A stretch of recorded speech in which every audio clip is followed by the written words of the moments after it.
Hello everyone, this is Belvin. Today we will show you the automatic quick changeover function of the joypad from FFS machine.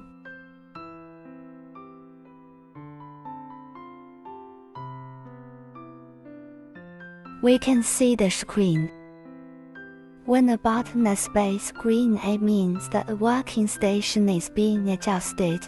At the same time, the old patch data lane is also changing. What is shown now is the process of adjusting the bottom ceiling station from large bags to small bags. I now show you how to automatically small bag adjustment large bag of the vertical ceiling station.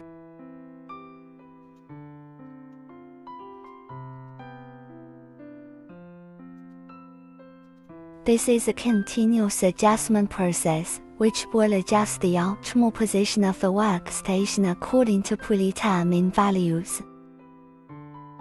When all workstations have been adjusted, this indicator light will dim.